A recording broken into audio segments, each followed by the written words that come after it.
Certains rabat-joie prétendent que si les humains du futur fabriquent un jour une machine à voyager dans le temps, ils devraient déjà être venus nous rendre une visite dans le présent. Et comme ce n'est toujours pas le cas, qu'ils ne sont toujours pas là, cela voudrait dire que cette machine n'existera jamais. Mais ne perdons pas espoir. Voyager dans le temps n'est pas une totale aberration. La preuve, nous savons déjà le faire. Un peu.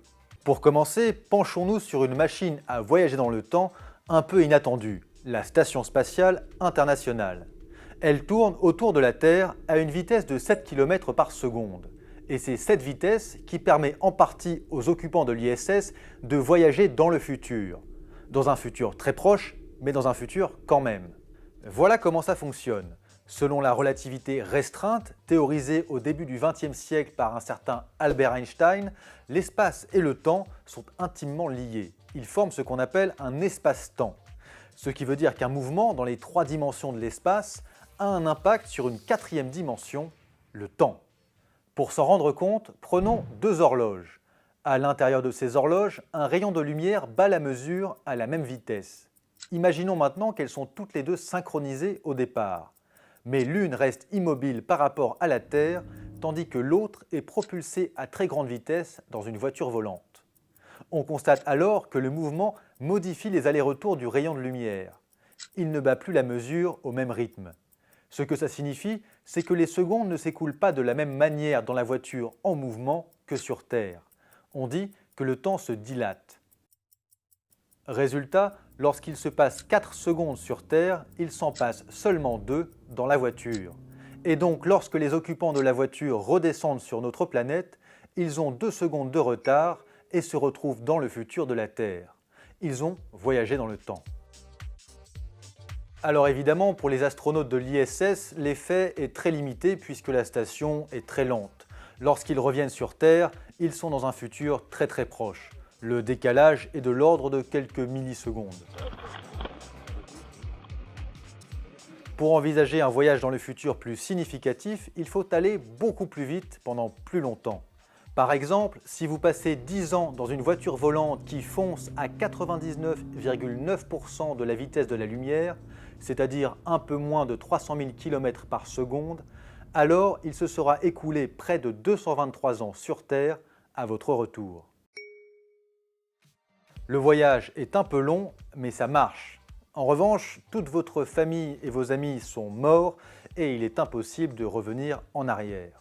Et puis, le vrai problème, c'est la vitesse. Pour l'instant, le véhicule habité le plus rapide de tous les temps reste Apollo 10. En 1969, le vaisseau a à peine dépassé les 11 km par seconde. On est très loin de la vitesse de la lumière. Et vu la quantité d'énergie qu'il faudrait pour s'en approcher, autant dire que ce n'est pas pour demain. L'autre solution pour voyager dans le futur nous vient aussi de M. Albert Einstein. Elle repose non pas sur la relativité restreinte, mais sur la relativité générale. Cette théorie nous dit que la gravité, qui fait en sorte que les objets tombent, est en réalité une déformation de l'espace-temps. Cela signifie que les très gros objets, comme la Terre par exemple, déforment l'espace et le temps qui les entourent. C'est ce que montre ce schéma très schématique. La relativité générale a donc 2 conséquences. D'une part, la Terre déforme l'espace autour d'elle, et donc la Lune, par exemple, tourne autour de nous. D'autre part, et c'est là que ça nous intéresse, la gravité déforme aussi le temps. Pour faire simple, plus un objet est massif, plus la gravité est puissante, et plus le temps se dilate quand on approche. Donc, pour espérer voyager dans le temps, il faut s'approcher d'un champ gravitationnel très fort généré par un objet très massif. Et ce qu'il y a de mieux en la matière, ce sont les trous noirs. Pour se faire une idée, un trou noir est tellement massif que sa gravité absorbe la lumière. C'est d'ailleurs un peu pour ça qu'on l'appelle trou noir. Bref, donc si un voyageur aventureux monte dans sa voiture volante, file au centre de notre galaxie et se met à traîner autour du trou noir qu'on y trouve, il va profiter d'une importante dilatation du temps et à son retour, il sera dans le futur de la Terre. Le problème, c'est que le centre de la galaxie n'est pas tout près. 26 000 années-lumière, ça fait de la route. Et puis surtout, la gravité est tellement importante autour d'un trou noir que notre voyageur risque de subir ce qu'on appelle la spaghettification. En gros, son corps va se retrouver étiré comme un spaghetti par l'énorme gravité avant de finir totalement écartelé dans d'atroces souffrances. Voilà pour le voyage dans le futur. C'est très compliqué techniquement, mais c'est possible en respectant un minimum les lois de la physique. Pour le voyage dans le passé, c'est un peu plus complexe. Et une nouvelle fois, il faut se tourner du côté d'Einstein et de son copain Rosen. Tous les deux, ils ont théorisé ce qu'on appelle le pont Einstein-Rosen, plus connu aujourd'hui sous le nom de trou de verre. Le principe est simple. Prenons à nouveau un schéma très schématique en 2 dimensions et imaginons que le cosmos est une feuille plate. Normalement, le chemin à parcourir pour relier les points A et B se trouve ici. Le trou de verre, lui, permet de tordre l'espace-temps pour relier ces 2 points sans parcourir la distance réelle qui les sépare. C'est une sorte de raccourci à un tunnel.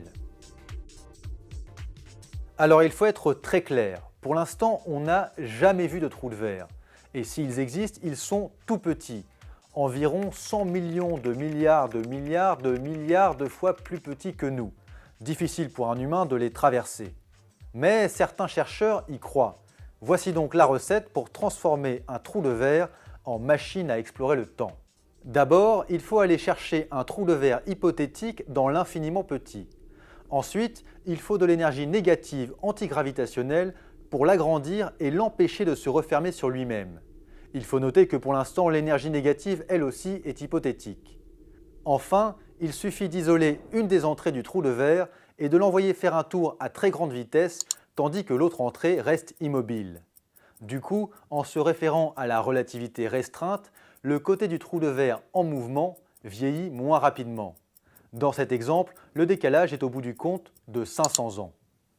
Résultat, quand on passe d'un côté ou de l'autre, on fait des allers-retours dans le temps. Mais du coup, uniquement à partir du moment où la machine a été construite. Donc, pas de dinosaures, pas d'orgie romaine, pas de côte de maille, pas de chapeau de cow-boy, rien de tout ça. Mais tout de même, on a notre machine. Elle est théorique, hypothétique, mais plausible. En revanche, le voyage en lui-même pose plusieurs problèmes fondamentaux. D'abord, il y a la question du principe de causalité. Ce principe fondamental dit que si je prends un bout de bois, que je le casse en deux et que je remonte dans le passé avant de l'avoir cassé, alors je me retrouve avec le même bout de bois à la fois entier et cassé. L'effet précède la cause et ça, c'est impossible à l'échelle humaine. Au passage, c'est le principe de causalité qui est à l'origine des paradoxes temporels. Et puis, dans un autre registre, le physicien Stephen Hawking évoque un très gros problème avec les machines à voyager dans le temps fabriquées à partir de trous de verre. Il explique que si une particule passe dans le trou, elle finira d'une manière ou d'une autre par y repasser, entraînant une boucle sans fin comparable à un effet Larsen. L'énergie générée tend alors vers l'infini. Au final, le trou de verre s'effondre. Pour résumer, le voyage dans le futur est déjà possible, mais il nécessite une quantité d'énergie colossale pour aller plus loin dans l'espace et plus loin dans le futur. Le voyage dans le passé, lui, repose sur une très grande quantité d'hypothèses, et il met à mal plusieurs principes fondamentaux de la physique. Donc le voyage dans le temps n'est pas une totale aberration, mais c'est compliqué. Certains chercheurs pensent que la solution est ailleurs, qu'elle se trouve du côté des cordes cosmiques ou de la gravité quantique, mais sur ces sujets-là, nous en saurons un peu plus dans le futur.